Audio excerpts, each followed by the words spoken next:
I walked into my apartment at 3:47 p.m. on a Tuesday afternoon after my client meeting ended early, already thinking about the leftover pizza in the fridge when I heard sounds from the bedroom. Marcus's deep laugh mixed with Amber's high-pitched giggle, and my heart stopped before my brain could process what was happening. I pushed open the door and saw them tangled in our sheets, their bodies frozen mid-movement, their faces shifting from pleasure to shock in the span of a heartbeat. Marcus scrambled for the blanket, while Amber grabbed her shirt from the floor, both of them talking at once, saying things like, "This isn't what it looks like," and "we can explain." But their words sounded like static, because all I could focus on was the engagement ring on my finger that suddenly felt like an anchor dragging me underwater. I didn't scream or cry or throw things like I'd imagined I might if something like this ever happened. Instead, I turned around, walked back through the living room where Amber's purse sat on my coffee table, and headed straight to my car in the parking lot. I sat behind the wheel for 20 minutes, hands shaking so badly I couldn't grip my keys, staring at the dashboard while my mind went completely blank. I finally pulled myself together enough to call my brother Owen, and the moment I heard his voice, I started crying so hard I could barely explain what had happened.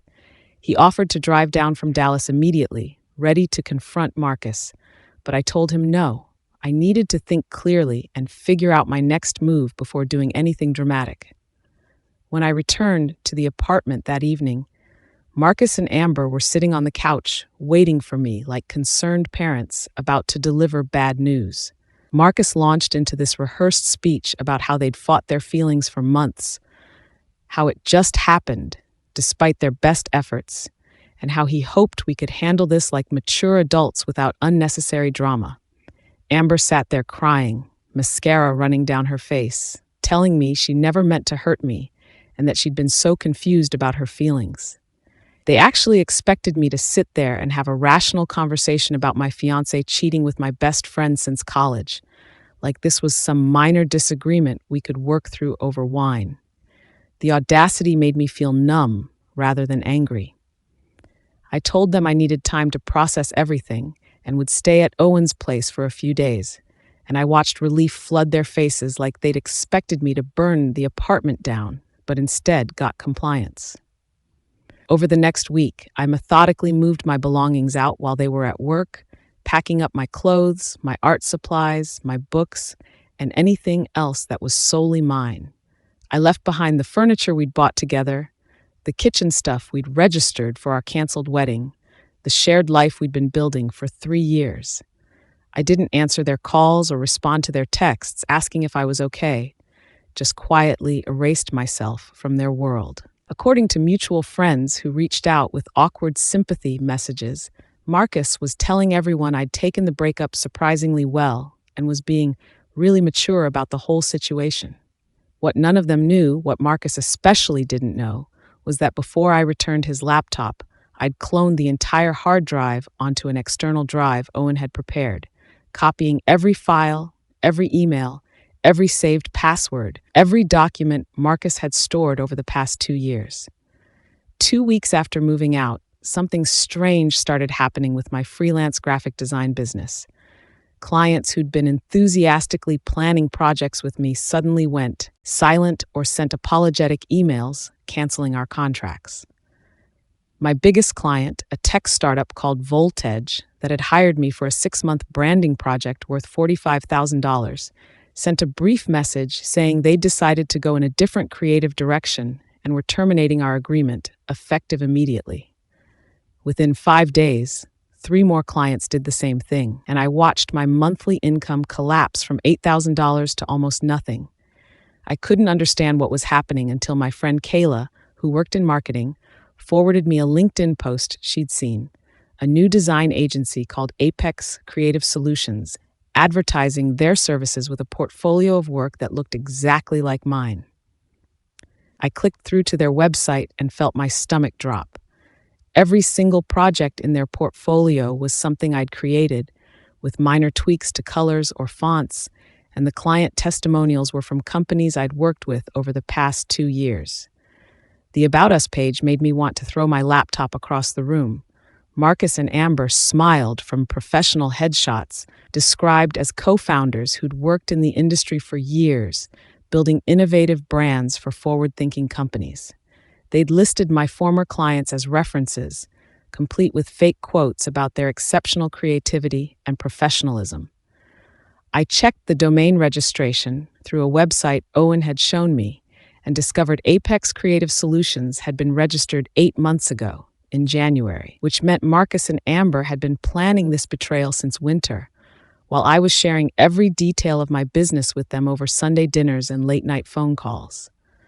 I opened the cloned hard drive and started searching through Marcus's old emails, my hands shaking with rage as I found exactly what I was looking for. Dozens of messages between Marcus and Amber discussing the transition, acquiring Taylor's client list, timing the launch with the breakup, and making sure she doesn't suspect anything until it's too late. They'd been plotting to steal my entire business for months. That same week, I received a certified letter from an attorney in Dallas informing me that my Aunt Vivian's estate had finally been settled after 6 months of probate, and I was the sole beneficiary of $180,000 in liquid assets, plus some jewelry and personal items. Aunt Vivian had died back in March, and I'd known I was in her will, but hadn't expected this much. She'd lived modestly in a small house, but had apparently invested wisely in tech stocks back in the 80s and 90s. I'd never mentioned the inheritance to Marcus, because Aunt Vivian's attorney had specifically advised me to keep it private until probate closed to avoid family disputes, and now I was incredibly grateful for that secrecy. This money was my ammunition, my way to fight back without being financially destroyed in the process. I immediately opened a new bank account at a different institution, one Marcus knew nothing about, and transferred the entire inheritance. For the first time since walking in on them, I felt something other than devastation. I felt power. While I researched attorneys and tried to figure out my legal options, Marcus and Amber launched their public relations campaign on social media, posting photos of themselves at design conferences, expensive restaurants, and their new downtown loft office with exposed brick walls and trendy furniture. Amber posted a photo of them holding champagne glasses in front of their Apex Creative Solutions logo with the caption, "When you build something beautiful with someone you love," followed by heart emojis, and the comments section filled with congratulations from people who had no idea they'd built their success on stolen work. The most painful part was watching mutual friends, people I'd known for years, people who'd been invited to my canceled wedding, liking and commenting supportively, telling them how inspiring their partnership was.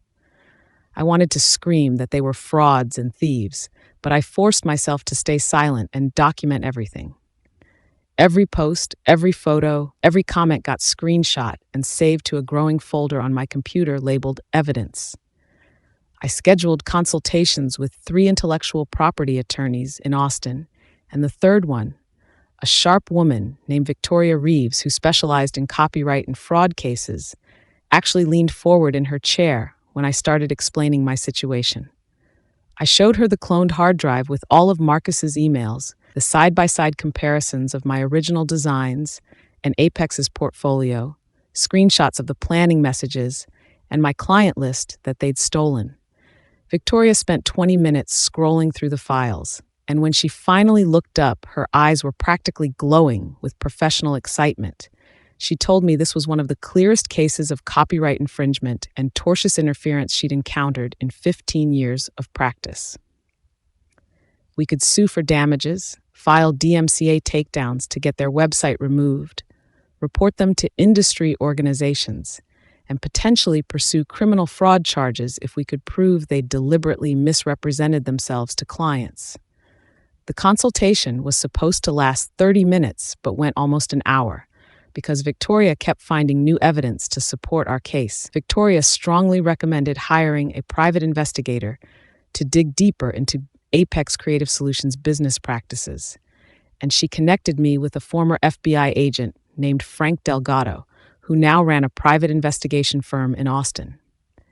I paid Frank $5,000 upfront from Aunt Vivian's inheritance money, and he immediately got to work creating fake client inquiries to Apex, researching their business filings, tracking their financial activities, and interviewing people they'd worked with. Within 1 week, Frank called me with his initial findings, and they were worse than I'd imagined. Marcus and Amber had contracted with at least 8 freelance designers and developers for various projects, website coding, logo design, social media graphics, but hadn't paid a single one of them, instead ghosting these contractors after receiving the completed work. They'd also inflated their client list dramatically, listing companies they'd never actually worked with, and using my legitimate references to build credibility with potential customers. The whole operation was a house of cards built on lies, theft, and fraud. Frank's most shocking discovery came when he started investigating Amber's financial background. Her father, Preston Hayes, was a wealthy businessman who owned a chain of car dealerships across Texas, and he'd set up a trust fund for Amber that paid out $4,000 monthly to cover her living expenses. Frank found bank records, don't ask me how he got them, showing that Amber had been transferring large portions of that trust fund money to Apex Creative Solutions' business account.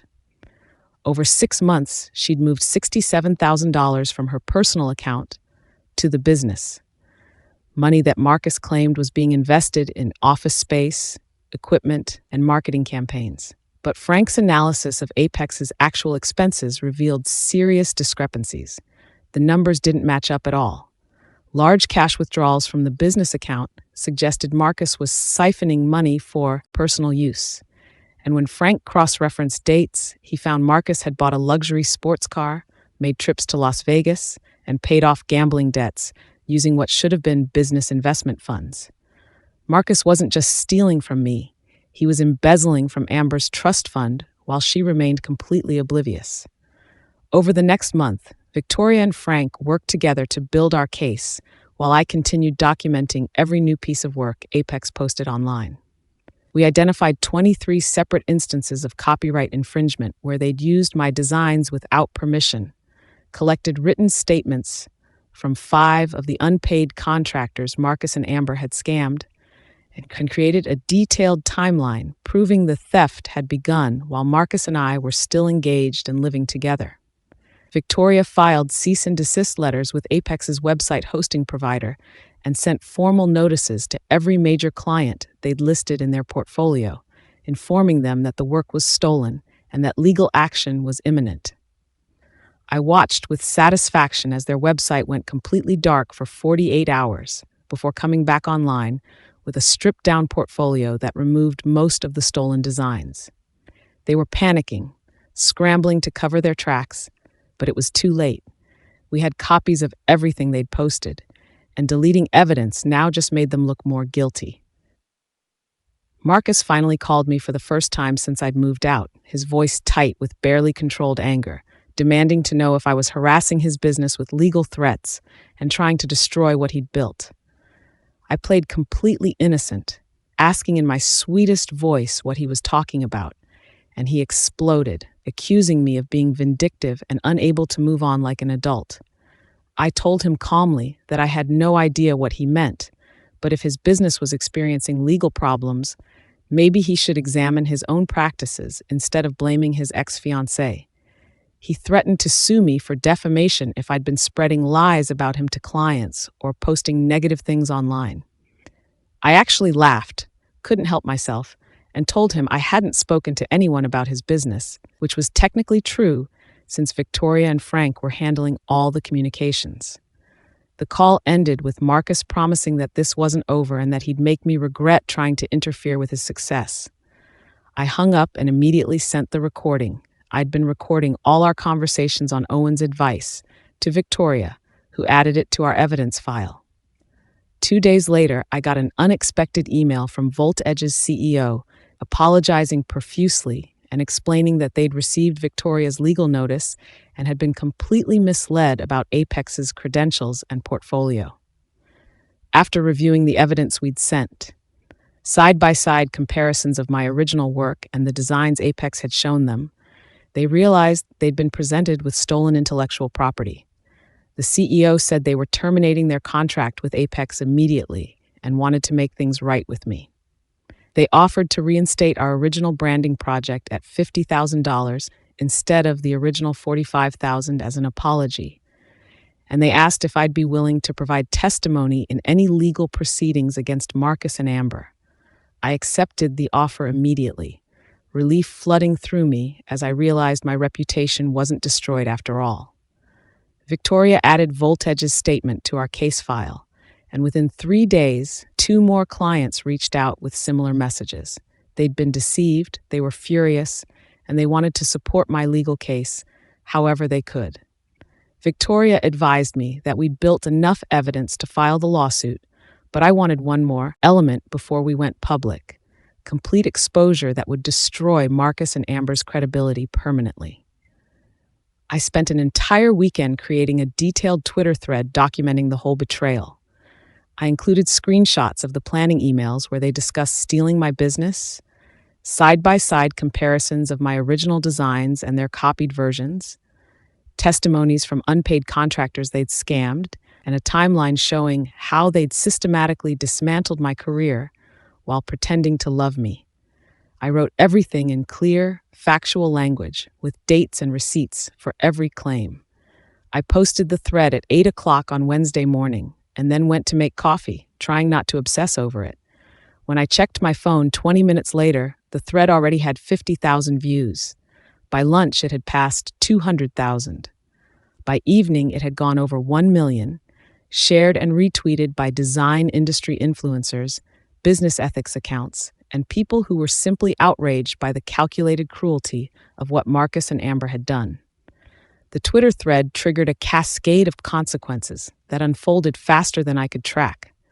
Design industry blogs picked up the story and published articles about protecting intellectual property and the importance of contracts. Former clients publicly announced they were severing all ties with Apex Creative Solutions. The unpaid contractors I'd mentioned started their own threads, sharing detailed stories of how Marcus and Amber had scammed them. Amber's Instagram account, which had been full of carefully curated photos of their glamorous business life, got flooded with thousands of comments, calling her a fraud, a thief, and worse. Marcus tried to fight back by posting a defensive statement, claiming I was a disgruntled ex spreading lies out of jealousy, but it backfired spectacularly when people demanded he address the specific evidence I'd provided, and he couldn't. By Friday evening, Apex Creative Solutions' website was completely offline. Their social media accounts were deleted, and multiple industry organizations had banned them from conferences and networking events. Their business had collapsed in less than 72 hours. On Monday morning, Victoria filed our federal lawsuit against Marcus Webb and Amber Hayes, charging them with copyright infringement, breach of contract, tortious interference with business relationships, fraud, and misappropriation of trade secrets. We were seeking $500,000 in damages, plus attorney's fees, and a permanent injunction, preventing them from using any of my designs or client relationships. The lawsuit was 47 pages long, meticulously detailing every instance of theft, every lie they'd told to clients, every contractor they'd scammed, and the 8-month conspiracy they'd orchestrated while I trusted them completely. I had the court summons delivered to their loft office at 9 in the morning, ensuring maximum disruption to whatever remained of their workday. Frank confirmed they'd received the papers based on the frantic phone calls they immediately started making to various law firms around Austin. Most of the attorneys they contacted refused to take their case after a quick internet search revealed the viral Twitter thread and the mountain of public evidence against them. 3 days after we filed the lawsuit, I received an unexpected phone call from a man who introduced himself as Preston Hayes, Amber's father. His voice was cold and controlled as he asked if we could meet in person to discuss the situation, and I agreed out of pure curiosity about what he wanted. We met at an upscale hotel restaurant downtown, and Preston, a stern man in his 60s, wearing an expensive suit, got straight to business the moment we sat down. He'd seen the lawsuit and the social media exposure, and when he'd confronted Amber about the trust fund money she'd given Marcus, she'd finally broken down and admitted that $67,000 was gone. Marcus had claimed it was all invested in growing the business, but Preston had immediately hired forensic accountants who'd uncovered the truth within 48 hours. Marcus had spent $43,000 of Amber's trust fund money on personal expenses, the sports car, gambling debts, luxury purchases, trips to Vegas, while lying to her about business investments. Preston was absolutely furious, not just at Marcus for stealing from his daughter, but at Amber for being foolish enough to trust him. Preston told me he was filing criminal charges against Marcus for embezzlement and fraud, and he wanted to coordinate our legal strategies to ensure Marcus faced maximum consequences for what he'd done. He said he didn't care about the money. He could easily replace $67,000. But he cared about teaching Marcus that you can't steal from a Hayes family member and walk away unscathed. Preston also offered to fund my lawsuit completely, covering any attorney's fees beyond Victoria's contingency arrangement, because he wanted to see Marcus destroyed on every possible front. I accepted his offer immediately, and when I called Victoria with the news, she was thrilled to have unlimited resources backing our case. Preston's involvement transformed everything. We went from a standard civil lawsuit to a coordinated legal assault with criminal charges, unlimited funding, and a powerful ally who had connections throughout the Texas legal system. Marcus had no idea what was about to hit him. Preston also quietly cut Amber off financially, telling her she'd made her choices and now had to face the consequences without Daddy's money to save her.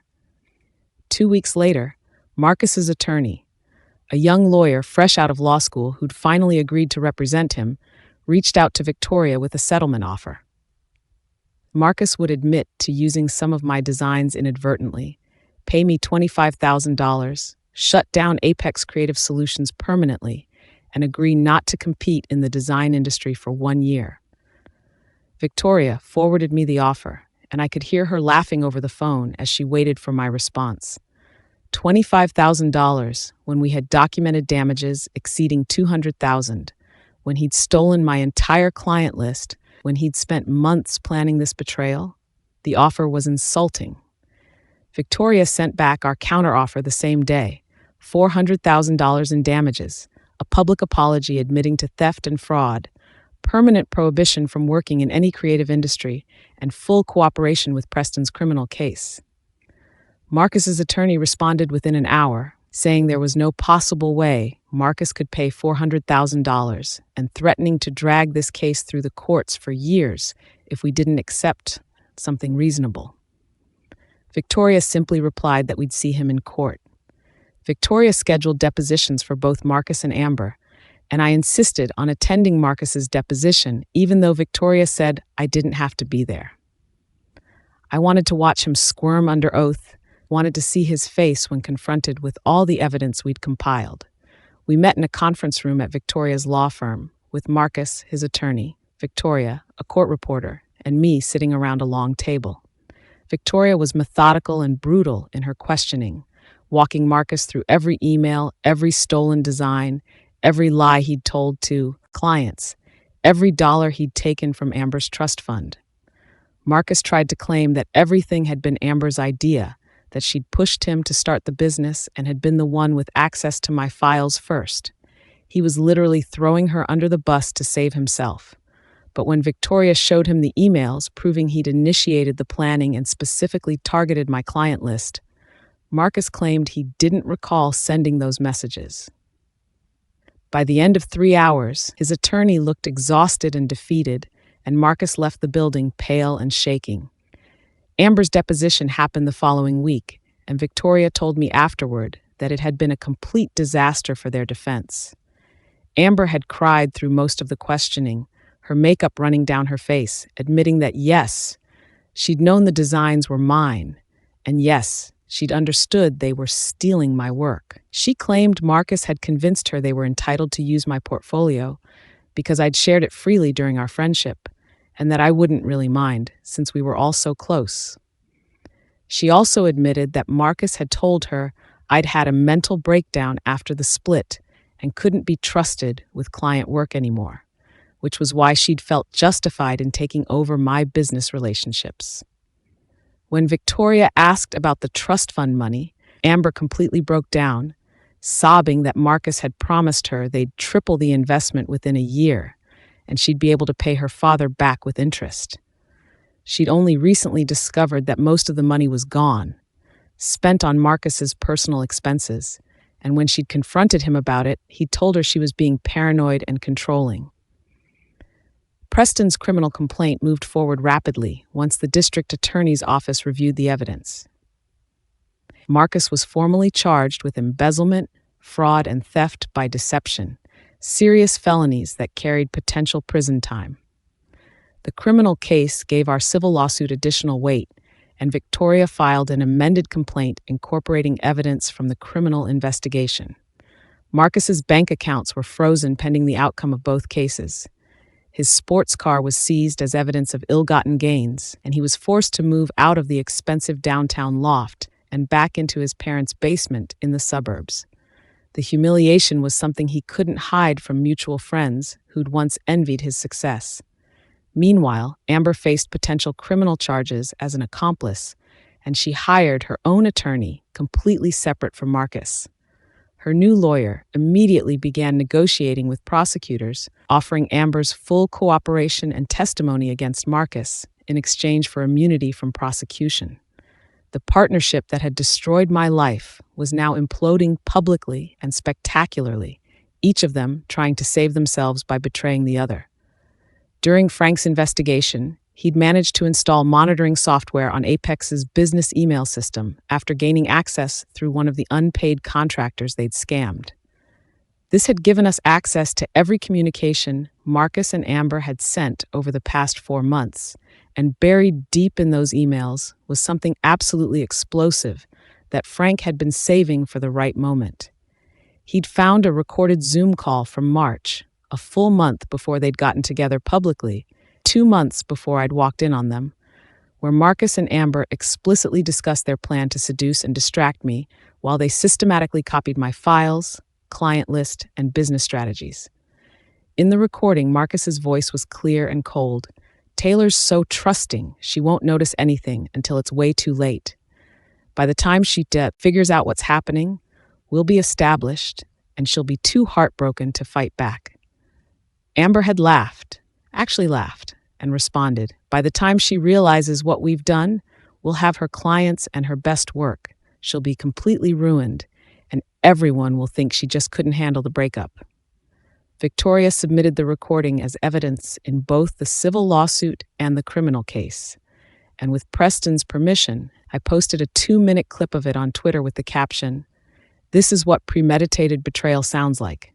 This is who they really are."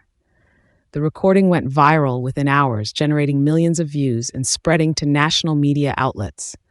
Local news stations covered the story, business ethics podcasts discussed the case, design industry publications wrote detailed articles about protecting intellectual property and the dangers of toxic partnerships. Marcus and Amber became symbols of calculated cruelty and fraud, their names permanently associated with betrayal and theft. The court of public opinion had convicted them long before any judge would deliver a verdict. The recording destroyed any remaining sympathy they might have had. Even people who'd initially thought I was being vindictive changed their minds after hearing Marcus and Amber coldly planning my emotional and financial destruction. Amber's father listened to the recording once and immediately told prosecutors he wanted maximum charges pursued against Marcus, and that he was cutting off all contact with his daughter permanently. The civil lawsuit settled 3 weeks later when Marcus's parents, horrified by the criminal charges and the recording, offered their house as collateral for a $340,000 settlement to keep their son out of prison. The settlement included a permanent injunction preventing Marcus from ever working in any creative industry, a public apology that had to be read aloud in court and posted on his remaining social media accounts, and full rights to all disputed designs and client relationships.